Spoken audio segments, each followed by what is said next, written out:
Quisiera invitarlos a abrir la Biblia en el libro de los Hechos, en el capítulo 9.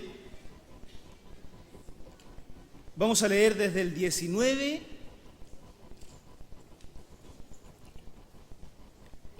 al 31.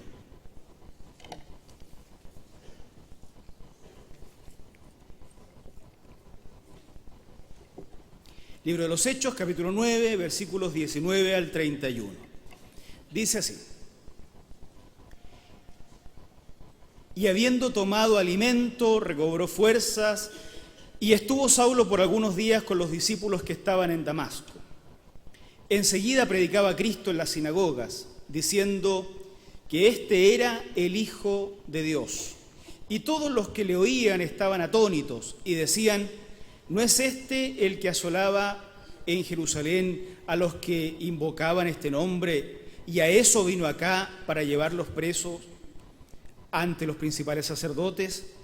Pero Saulo mucho más se esforzaba y confundía a los discípulos que moraban en Damasco, demostrando que Jesús era el Cristo. Pasados muchos días, los judíos resolvieron en consejo matarle. Pero sus acechanzas llegaron a conocimiento de Saulo, y ellos guardaban las puertas de día y de noche para matarle. Entonces los discípulos, tomándole de noche, le bajaron por el muro, descolgándole en una canasta.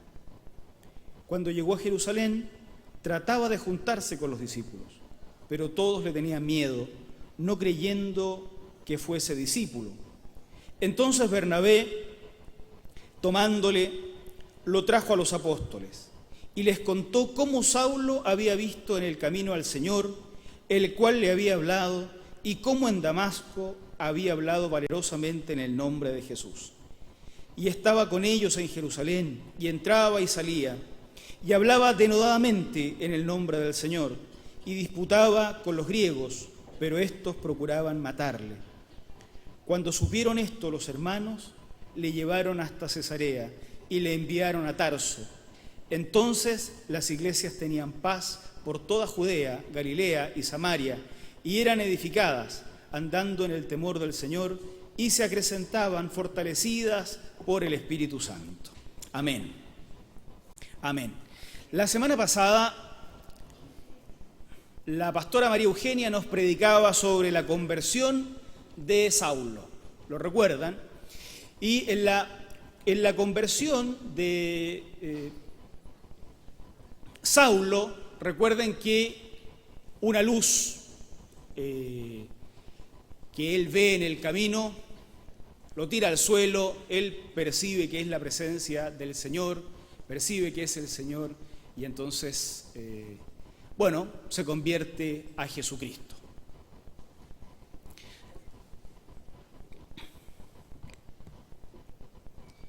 Y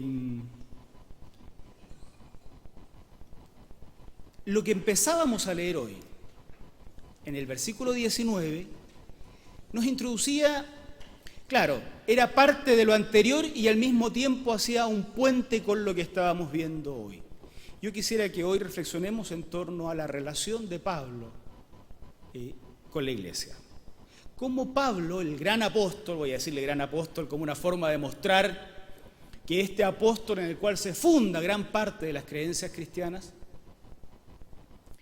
estaba muy vinculado a su iglesia local, o a su iglesia, a su comunidad de fe.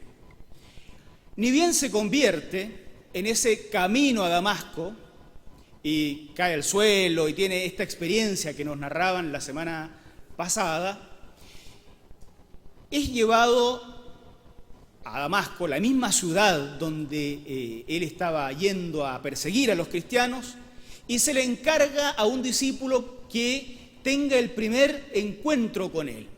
Este discípulo es este famoso Ananías, ¿se acuerdan?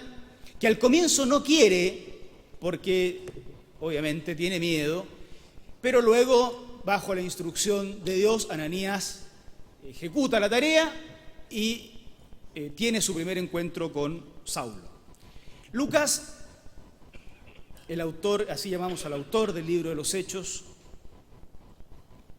que tiene por costumbre resumir grandes episodios y grandes periodos de tiempo con ciertas expresiones, nos dice que Saulo pasó varios días con los discípulos que estaban en Damasco y enseguida se dedicó a predicar en las sinagogas, afirmando que Jesús es el Hijo de Dios. ¿Qué sabe Pablo de Cristo cuando se convierte a Jesús camino a Damasco? ¿Qué sabe de Jesús? ¿Qué tanto sabe de Jesús como para iniciar una predicación sobre Jesús? No sabe nada. Si la predicación de Pablo hubiera sido solamente su experiencia camino a Damasco, lo que tendría que decir es que una luz brillante lo tiró al suelo y entonces sería lo mismo que predicar la abducción por ovnis o lo que fuere. No sabe nada de Jesús. Algo lo tira al suelo, le dice Señor, Dios le habla, Jesús le habla, yo soy Jesús, al cual tú persigues, pero ¿qué más sabe de este Jesús? Lucas nos dice que cuando llega a Damasco pasa varios días. Yo destaco varios días porque varios días es una forma que usa el escritor para decir que es un periodo de tiempo. No nos dice cuántos días. Luego nos vamos a dar cuenta que varios días es más de los días que uno atribuiría a la palabrita varios. Pero pasa varios días y en esos varios días Saulo comienza a ser enseñado en los rudimentos de la fe cristiana. Comienza a ser enseñado. Necesitó pasar varios días con estos discípulos en Damasco y enseguida que pasa esos varios días se lanza a la predicación en las sinagogas afirmando que Jesús era el Hijo de Dios. Porque el mensaje del Evangelio de Jesucristo no es lo que se nos venga a la cabeza. No cualquier cosa, no cualquier oración que diga Dios es la predicación del Evangelio. No cualquier idea religiosa es la predicación del Evangelio. El mensaje de Cristo debe tener un contenido que no lo inventa la Iglesia. Debe tener un contenido que no es producto de la votación que hagamos nosotros. Hay un mensaje que debe ser aprendido y luego comunicado. Digamos que debe ser transmitido y ha sido transmitido desde Jesús mismo. Entonces Pablo tiene que aprender este mensaje. Una vez que pasa varios días con los discípulos en Damasco, se lanza a predicar y lo que predica es precisamente el núcleo, parte del núcleo del Evangelio, que Jesús es el Hijo de Dios. Porque este es el gran tema. Jesús, el judío de Galilea, al que esta gente en Jerusalén había crucificado, es el Hijo de Dios. Eso es lo que le causa serios conflictos a la fe judía de la época. Pero ese es precisamente el contenido del Evangelio de Jesucristo que había que predicar. Yo siempre digo, lo he dicho acá varias veces, ¿no? Pero lo repito, esa gente que mató a Jesús, esa noche se fue a dormir tranquila a su casa, seguramente pensando que había cumplido la voluntad de Dios y había asesinado a este blasfemo que decía ser procedente del propio Dios. Por eso, el mensaje del reino era exactamente eso. Jesús, el Jesús al que ustedes ajusticiaron en la cruz, es nada más y nada menos que el Hijo de Dios. Así es que no son culpables de un simple homicidio. Mataron al Hijo de Dios. Pero el contenido de ese mensaje lo tiene que aprender Pablo en el seno de su comunidad de fe. Y esto le causa conflicto, por supuesto, a la gente que lo escucha. ¿No es este el que en Jerusalén perseguía a muerte a los que invocan ese nombre, el nombre de Jesús, que estaba prohibido mencionar ese nombre, no porque el nombre fuera mágico, sino porque de lo que se trataba era que en el nombre de Jesús se estaban haciendo grandes milagros? ¿Cómo pueden hacerse grandes milagros en el nombre de uno muerto? Nosotros venimos, decían los discípulos, enviados por Jesús. Y la gente decía, ¿y cómo pueden venir enviados por Jesús si a Jesús lo matamos? Eso daba pie a la otra confesión. Bueno, porque ha resucitado. Al que ustedes mataron por culpable, Dios lo levantó de entre los muertos, lo cual demuestra que los equivocados aquí son ustedes, los maestros de la ley, los líderes religiosos de la época, porque ustedes mataron a alguien al cual Dios levantó de entre los muertos. Entonces generaba conflicto. ¿Cómo es esto? Que este que perseguía a los cristianos ahora hable a favor de Jesucristo, diciendo que es el Hijo de Dios. Pero Saulo cobraba cada vez más fuerza. No sobran las palabras en la Biblia. Este detalle hay que reflexionarlo. No adquiere toda su fuerza el día que se convierta a Jesucristo. Pasa un tiempo con los discípulos en Damasco y luego en el debate, en la discusión, en la predicación, siempre en el plano y en el contexto de la comunidad de fe de Damasco, cada día Pablo se iba haciendo más sólido en su discurso, más fuerte, más sólido en su argumento, con mayor conocimiento. A Saulo no le cayó del cielo todo el conocimiento de una. Cada día se iba haciendo más fuerte y confundía a los discípulos que vivían en Damasco, demostrándoles ya no solo que Jesús era el Hijo de Dios, sino que también era el Mesías prometido, el ungido, al cual ustedes, seguramente diría Pablo, ustedes los judíos esperaban. Bueno, vino y lo mataron. Pero Dios lo ha levantado entre los muertos. Entonces, Pablo va adquiriendo su fuerza, va adquiriendo conocimiento, va adquiriendo un contenido para su predicación. Y ese contenido, ese núcleo de mensaje, luego que lo adquiere, luego que lo piensa, luego que lo reflexiona, lo somete a prueba, entonces lo predica. Y claro, ya lo habíamos visto antes, la gente que no encaja en el sistema rápidamente debe ser eliminada. Después de muchos días, otra vez una expresión de resumen de Lucas, ¿cuántos serán muchos días? No sabemos, a él no le importa que lo sepamos, nosotros querríamos saberlo, pero nos aguantamos, pero muchos días los judíos se pusieron de acuerdo para hacerlo desaparecer. Saulo se enteró y la gente esta vigilaba día y noche las puertas de la ciudad. En cuanto saliera Pablo, lo eliminan. Sus discípulos se lo llevaron de noche. Por eso en muchos días debió ser algún tiempo considerable para que Pablo alcanzara a tener discípulos, ¿no? Ya no era el recién convertido, sino que tenía un grupo de seguidores a los cuales se le enseñaba seguramente. Se lo llevaron, lo bajaron en un canasto por una abertura en la muralla, indigno del gran perseguidor de la iglesia de algunos días antes.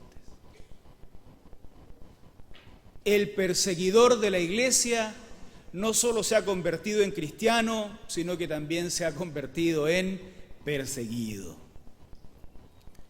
Ya lo vimos esto con Juan y Pedro, perseguidos por predicar el Evangelio, porque la predicación del Evangelio era de una u otra forma una denuncia en contra de los dirigentes de la época. A Esteban le pasa lo mismo. Pero no es una denuncia a tontas y a locas, no es una denuncia poco reflexionada. tampoco pasional, emotiva, de un moralismo determinado. La denuncia consistía en mostrar el fondo del pecado de la sociedad, que no es una práctica, ¿no?, sino es un núcleo de pecado. La denuncia consistía en anunciar que Cristo estaba vivo. Eso, como si fuera, cuando uno pone este efecto dominó, ¿no?, que tiras el primer dominó y cae todo el resto, esta predicación de que Cristo estaba vivo era lo que iniciaba, desencadenaba la crítica más profunda, porque en el fondo venía a decir que los que dirigían esta sociedad no estaban en la voluntad de Dios como ellos decían estar. Porque si Cristo estaba vivo, significaba que ellos se habían equivocado en su juicio y que estaban usando el nombre de Dios para avalar una conducta que Dios reprobaba, de lo cual la resurrección de Cristo era la señal. Así es que Juan y Pedro, Esteban y ahora Pablo, que se cambió de bando, pasaron a ser perseguidos.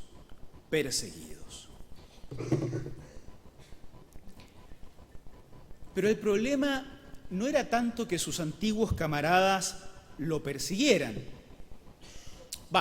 Ya era un problema. Pero el problema mayor es que sus nuevos camaradas tampoco lo aceptaban mucho. Claro, se cambió de bando y sus antiguos camaradas lo querían eliminar. Escapa donde los discípulos a Jerusalén, cuando ya no puede seguir en Damasco, y los discípulos de Jerusalén tenían miedo porque no creían que fuera verdaderamente un discípulo. Claro, podía estar infiltrado. Y eso era perfectamente posible. No era primera vez que ellos lo hacían. Y entonces de estos discípulos, todos muertos de miedo, y yo honestamente no los culpo, capaz que nosotros hubiéramos hecho lo mismo, en efecto lo hacemos. Si alguien dice, mire, yo soy convertido, lo observamos un buen par de años antes de... Pero uno de esos, casi un poco kamikaze, valiente debe haber sido, pero kamikaze, porque Bernabé lo tomó a su cargo y lo llevó a los apóstoles, le presenta la jerarquía, la estructura de la iglesia, lo introduce en la estructura de la iglesia de Jerusalén. Y Saulo entonces describió en detalle cómo le había ocurrido esto de su conversión, presenta sus credenciales, miren, yo me convertí, me pasó tal cosa, además ya llevo un tiempo asistiendo a la iglesia en Damasco, allá me conocen, allá también logré adquirir el conocimiento para predicar el evangelio, créanme por favor, yo soy discípulo de Jesucristo. Pero Bernabé lo apadrina, y probablemente de no ser por Bernabé, Saulo no habría sido aceptado con tanta rapidez en la iglesia de Jerusalén.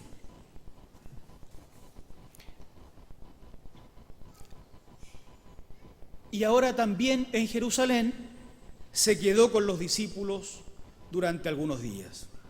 Andaba por todas partes en Jerusalén, hablando abiertamente en el nombre del Señor. Conversaba y discutía con los judíos de habla griega, pero ellos se proponían eliminarlo. Saulo continúa entonces su proceso de discipulado. Y acá en Jerusalén se reúne con los discípulos que por fin lo aceptan previa intervención de Bernabé. Entra y sale, dice la versión Reina Valera, o sea, se mueve por todas partes en Jerusalén y habla abiertamente, con valentía, en el nombre del Señor. Pero de nuevo, ese conocimiento que tiene de Cristo es permanentemente desafiado en la conversación y en la discusión con los judíos de habla griega. Estos judíos de habla griega, yo les contaba, eran personas cuyo centro no era el templo de Jerusalén, eran mucho más abiertos en cuanto a doctrina, estaban más acostumbrados al debate con otras religiones. Y Saulo, que también era, antes de convertirse, un judío de habla griega, que vivía fuera de la zona de Palestina, también Saulo está acostumbrado a esto, y entonces su conocimiento del Evangelio de Jesucristo va creciendo, su fe se va fortaleciendo poco a poco. Pero lo querían matar, y entonces los hermanos que están en Jerusalén lo llevan a Cesarea y de allí lo mandan a Tarso con la finalidad de protegerlo. Para considerar algunas cositas antes de ya ir cerrando. El gran apóstol Pablo no inicia su vida cristiana pública, no es el apóstol Pablo que conocemos si no ha pasado por un proceso de acompañamiento de una comunidad local. El desarrollo de la espiritualidad de Saulo, el desarrollo de su conocimiento sobre la fe, se produjo en el marco del acompañamiento de su desarrollo cristiano por parte de otros discípulos. Primero es Ananías, que no quería, que tenía miedo, pero finalmente asume su responsabilidad y entonces capta a Saulo, lo recoge en el primer momento y le indica los primeros pasos. Luego serán los discípulos en Damasco, los mismos a los que él iba a capturar, pero una vez ya convertido, en ese plano adquiere las primeras herramientas de la fe, del conocimiento de la fe cristiana, del contenido del Evangelio, que Jesús es el Hijo de Dios, que además es el Mesías prometido, y en ese plano va creciendo en un segundo momento. Cuando se tiene que trasladar a Jerusalén y nadie le cree que es convertido, lo agarra Bernabé, el hijo de consolación, que así significaba Bernabé.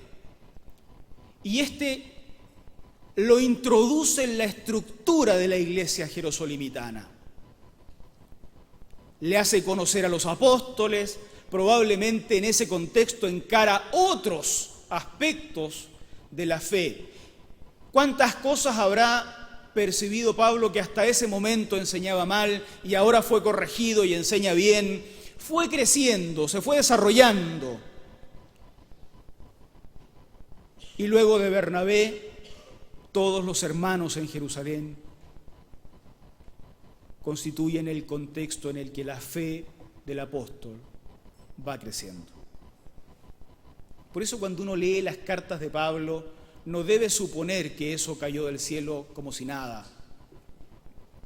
Cuando uno lee en algunas cartas de Pablo algunos himnos, uno no tiene la obligación de pensar que Pablo era un compositor de himnos. Esto bien pudo haber sido aprendido en el plano de las iglesias en las que participó, en Damasco, en Jerusalén, y allí haber oído las primeras confesiones sobre Cristo, los primeros credos.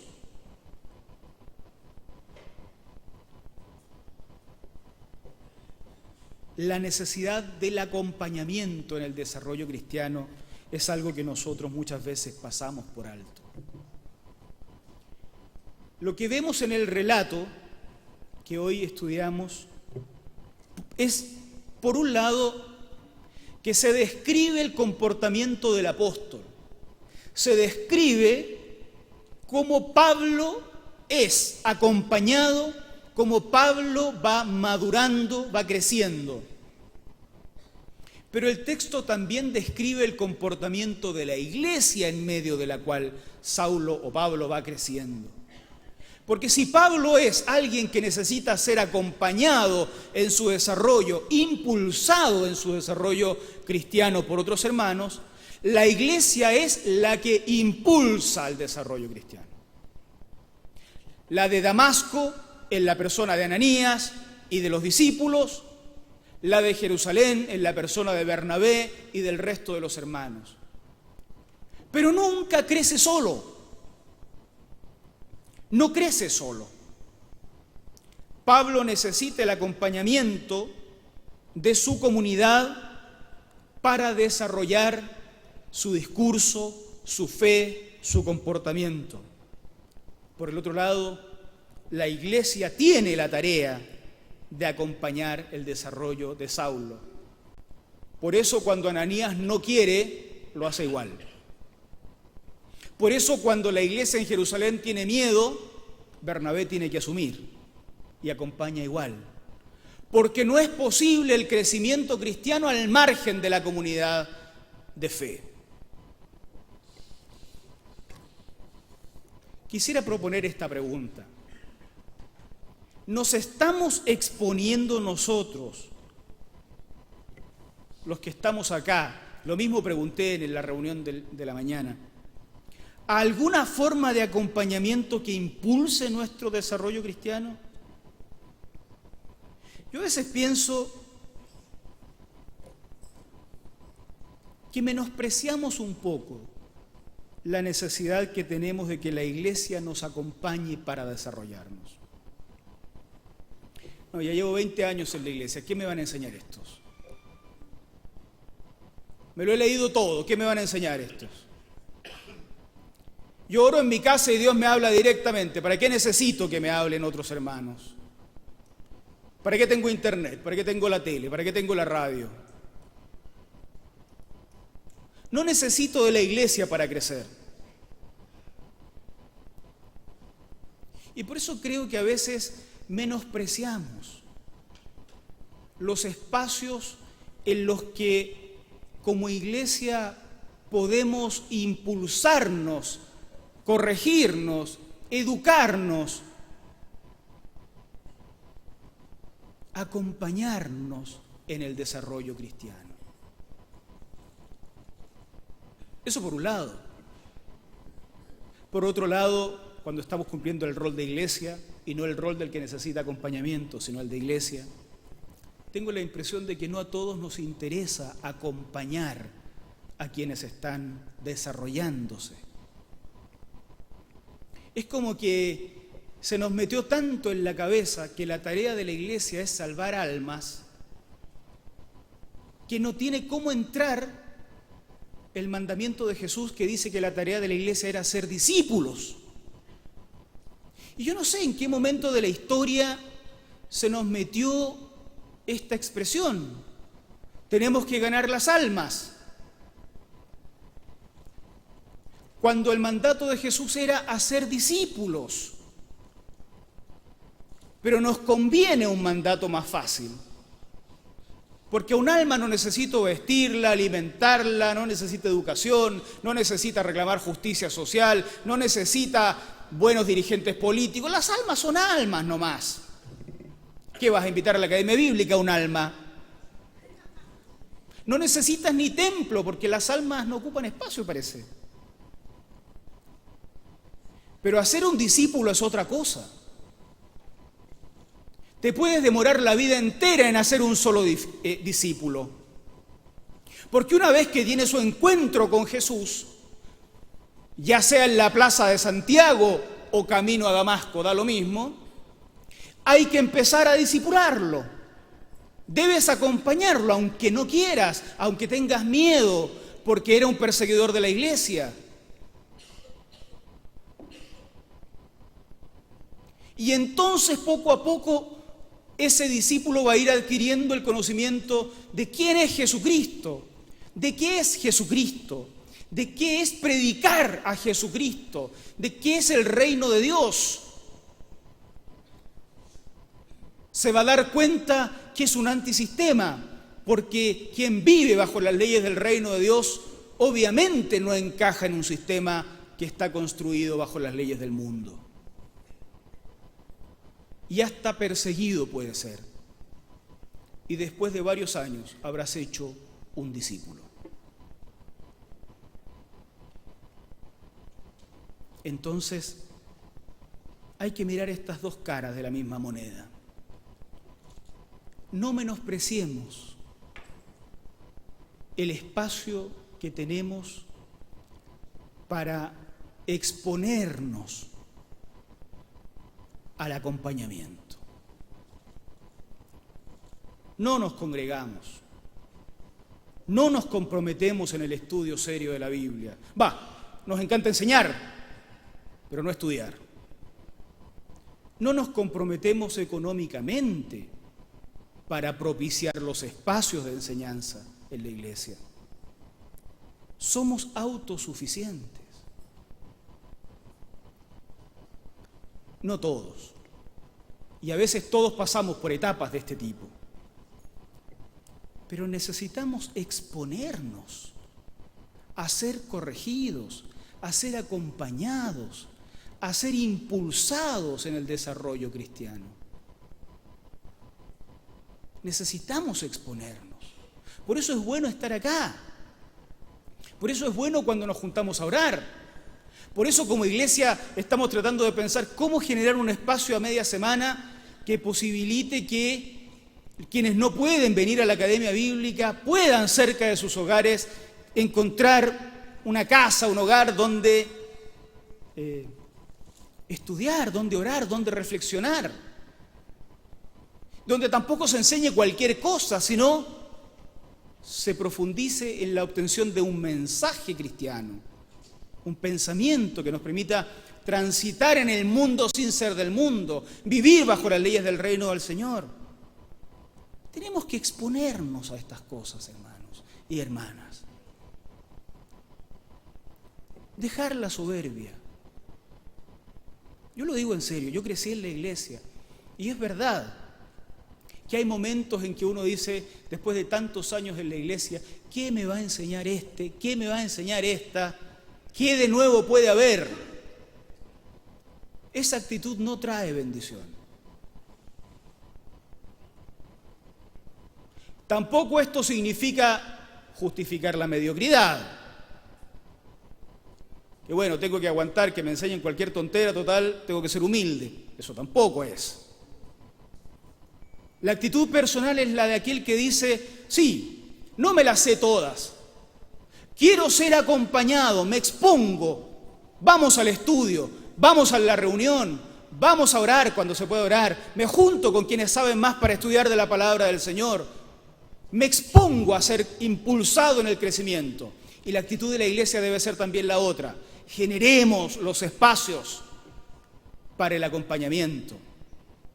Estos días hemos estado soñando con la posibilidad de terminar ese proyecto de construcción que el 85, 86, algunos de ustedes, no sé si quedan algunos, planificaron. Un proyecto de construcción que uno hoy día no sabe cómo fueron tan visionarios en los 80.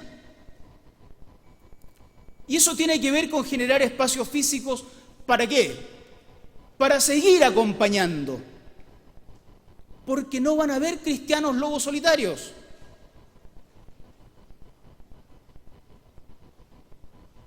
Quiero invitarlos a comprometerse con el Señor en esto. Señor, quiero exponerme en el estudio, en la predicación, en la enseñanza, a ser impulsado en el crecimiento.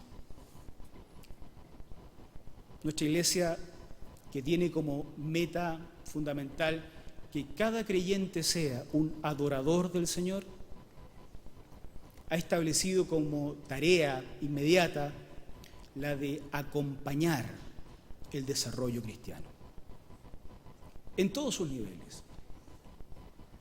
Cada grupo de la iglesia tiene que pensar cómo estamos acompañando el desarrollo de los integrantes de esta iglesia. Pero cada vez, cuando pensamos en que Dios nos está llevando a ser una iglesia no regionalista, no localista, sino más bien una iglesia metropolitana, ya no solo pensamos en acompañar a los aliancistas que estamos acá, porque Dios nos ha permitido que también tengamos que acompañar el desarrollo cristiano de personas de diferentes denominaciones de Santiago, de Chile y de fuera de Chile. Y estamos contentos y dispuestos a asumir el desafío que Dios nos pone por delante. Con su fuerza lo vamos a hacer. Y entonces vamos a generar estos espacios para acompañar el desarrollo de quien no sabe nada del Evangelio, como Saulo, pero también acompañar el desarrollo de quien viene herido, abusado, oprimido, más encadenado que cuando no era cristiano, porque fue a un lugar donde en lugar de anunciar el Evangelio le anunciaron una serie de normas y leyes que parecían cristianas y no lo eran. Porque nuestra sociedad genera predicadores de cualquier cosa. Estamos dispuestos a asumir ese desafío. Queremos acompañar el desarrollo cristiano de todo el que se nos cruce por delante. La pregunta es si nosotros personalmente estamos dispuestos a ser acompañados. Y eso es lo que Saulo hizo. El gran apóstol Pablo, ya grande entre comillas, el gran apóstol Pablo, no siempre fue tan grande. Partió de cero. De no ser por Ananías y los discípulos o la iglesia en Damasco.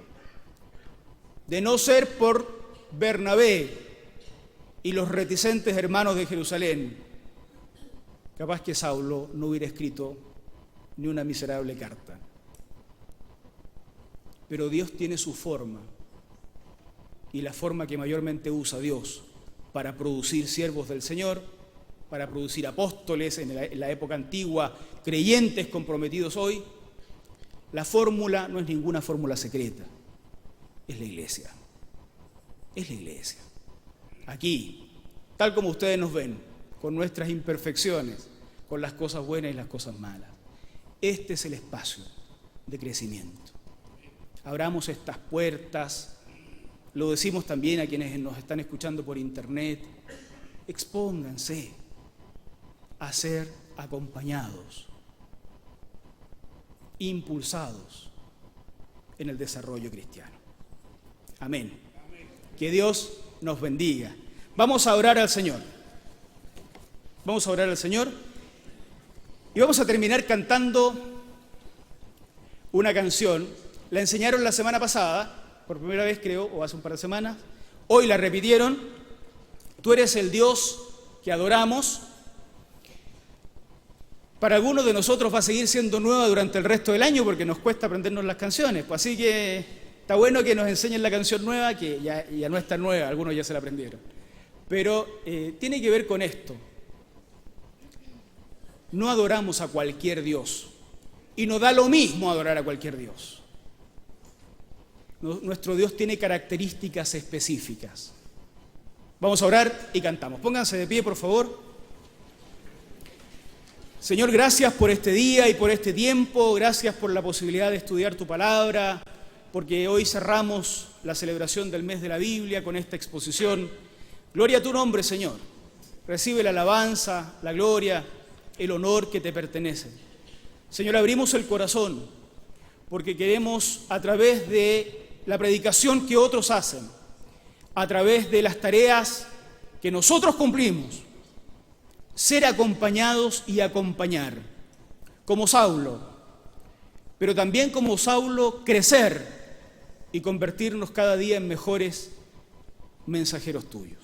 En el nombre de Jesús, el Señor de los señores. Amén. Amén. Amén. Cantemos.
Para los muertos le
corazón.